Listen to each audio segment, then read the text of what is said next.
कल्पना कीजिए कि आप एक ऐसे देश में रहते हैं जहां सत्ता का नाम ही आधा असर कर देता है, जहां प्रधानमंत्री कार्यालय शब्द सुनते ही लोग अपनी आवाज धीमी कर लेते हैं। अब उसी देश में उसी सिस्टम के बीच एक ऐसा आदमी है जो जेल की कोठरी में बैठकर खुद को कानून मंत्रालय का सचिव बताता है, गृह मंत्री का नाम लेता है और सामने वाले के फोन पर प्रधानमंत्री कार्यालय का नंबर फ्लैश करवा देता है।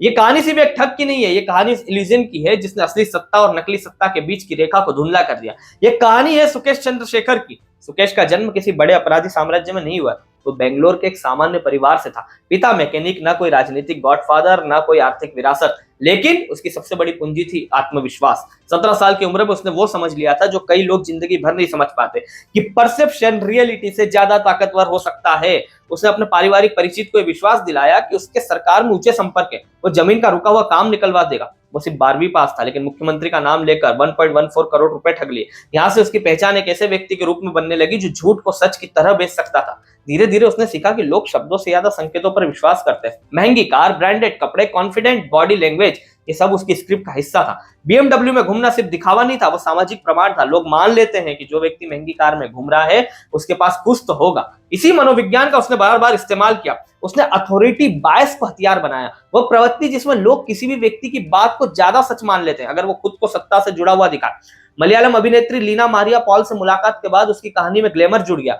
उसने खुद को तमिलनाडु की पूर्व मुख्यमंत्री जयललिता का भतीजा और सन टीवी का मालिक बताया। ये दावा इतना बड़ा था कि सामने वाला या तो चकित हो जाए या बिना जांच के विश्वास कर ले। 2014 में कोच्चि की साड़ी ब्रांड इमैनुअल सिल्क को निशाना बनाया गया। कैटरीना कैफ को शोरूम उद्घाटन में लाने का वादा किया गया। लाखों रुपए खर्च हुए, भीड़ जुटी, मीडिया आई, लेकिन कैटरीना नहीं आई। सुकेश गायब, 20 लाख रुपए साथ ले गया। इसके बाद 132 करोड़ के सरकारी कॉन्ट्रैक्ट का झांसा देकर 19 करोड़ रुपए और ठग गए। गिरफ्तारी के बाद लगा कि कहानी समाप्त हो जाएगी, लेकिन असली कहानी तो 2017 में तिहाड़ जेल पहुंचने के बाद शुरू हुई। जांच रिपोर्टों के अनुसार उसने जेल प्रशासन के भीतर आर्थिक प्रभाव बनाया।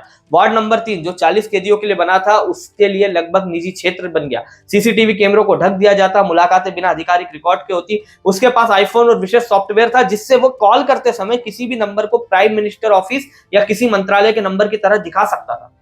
यह तकनीकी हेरफेर सिर्फ डिजिटल जाल नहीं था, यह सत्ता का नाट्य मंच था।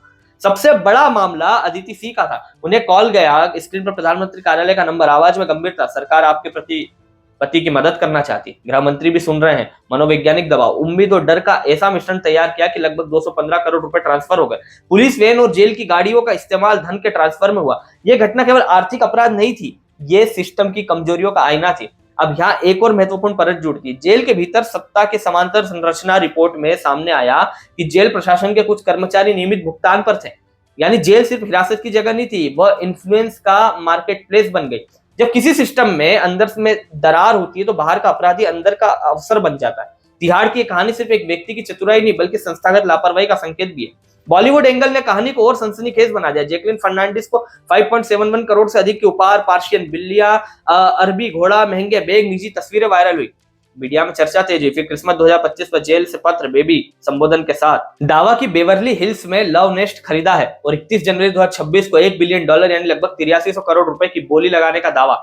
ये सिर्फ एक व्यक्ति की सनक नहीं थी, ये मीडिया में बने रहने की रणनीति भी हो सकती थी, क्योंकि कंट्रोवर्सी विजिबिलिटी देती है। अब थोड़ा और गहराई से समझते हैं। पैसे का नेटवर्क, जांच एजेंसियों ने हवाला चैनलों, दुबई और सिंगापुर कनेक्शन, क्रिप्टो कन्वर्जन, सोने की ईंटों और शेल कंपनियों की परतें खोली। ये साधारण धोखाधड़ी नहीं थी, ये लेयर्ड फाइनेंशियल इंजीनियरिंग थी। काले धन को ऐसे रूट से घुमाया गया कि ट्रेसिंग मुश्किल हो जाए। इससे स्पष्ट होता है कि यह इंपल्स ड्रिवन स्कैम नहीं बल्कि कैलकुलेटेड ऑपरेशन था। इसके साथ ही मीडिया की भूमिका भी ध्यान देने योग्य। हर बार जब उसका नाम खबरों में आया, वो पब्लिक इमेजिनेशन में और गहराई से बैठ गया। सोशल मीडिया पर जेल का सीईओ जैसे मीम्स बने, लेकिन हर मजाक उसे और विजिबिलिटी देता रहा। क्या अनजाने में नैरेटिव उसी के हाथ में नहीं चला गया? क्या हम उसकी कहानी को एम्पलीफाई करके उसकी इल्यूजन को मजबूत नहीं कर रहे थे? फिर आता है न्यायिक अध्याय। फिर फरवरी 2026 में सुप्रीम कोर्ट ने जेल ट्रांसफर की मांग खारिज कर दी और कहा कि कानूनी प्रक्रिया का दुरुपयोग नहीं किया जा सकता। वहीं एक पुराने मामले में बॉम्बे हाईकोर्ट से राहत मिली। यह विरोधाभास दिखाता है कि कानून का ढांचा जटिल है और लंबी प्रक्रिया कई बार राहत और सख्ती दोनों साथ साथ चलाती है। उसके खिलाफ 30 से अधिक मामले लंबित है। ईडी, सीबीआई, दिल्ली पुलिस सब जांच में लगे हैं। लेकिन सबसे बड़ा सवाल यही है, क्या ये सिर्फ एक व्यक्ति की कहानी है या ये उस कलेक्टिव साइकोलॉजी की कहानी है जहां अथॉरिटी बायस, ग्लैमर, फैसिनेशन और क्विक सॉल्यूशन की लालसा मिलकर विवेक को पीछे छोड़ देती है। एक 12वीं पास युवक ने उद्योगपतियों, अधिकारियों और फिल्मी सितारों तक को प्रभावित कर दिया। इसकी चतुराई जरूर थी, लेकिन साथ ही सिस्टम की वल्नरेबिलिटी भी थी। और शायद इस कहानी का सबसे बड़ा व्यंग यही है, डिजिटल युग में जहां हर चीज वेरीफाइड और ट्रेसेबल होनी चाहिए, वहां इल्यूजन ने रियलिटी को हरा दिया, परसेप्शन ने पोजीशन को मात दे दी। अगर आपको ये विस्तृत, गहन और लेयर्ड विश्लेषण मीनिंगफुल लगा तो अभी वीडियो को लाइक कीजिए, नीचे कमेंट में अपनी राय लिखिए। आपके अनुसार ये मास्टरमाइंड की कहानी है, एक भ्रमित प्रेमी की, या हमारे सिस्टम की कमजोरी की? आपकी सोच इस चर्चा को आगे बढ़ाएगी। और अगर आप चाहते हैं कि हम ऐसी लंबी रिसर्च आधारित डीप डाइव कहानियां लाते रहे तो अभी चैनल को सब्सक्राइब कीजिए, नोटिफिकेशन बेल ऑन कीजिए और इस वीडियो को शेयर कीजिए ताकि चर्चा और लोगों तक पहुंचे, क्योंकि यहाँ हम सिर्फ सुर्खियां नहीं दिखाते, हम सुर्खियों के पीछे छिपी परतों को खोलते हैं। एक नए वीडियो के साथ आप सभी से जल्द मुलाकात होगी। धन्यवाद। जय हिंद।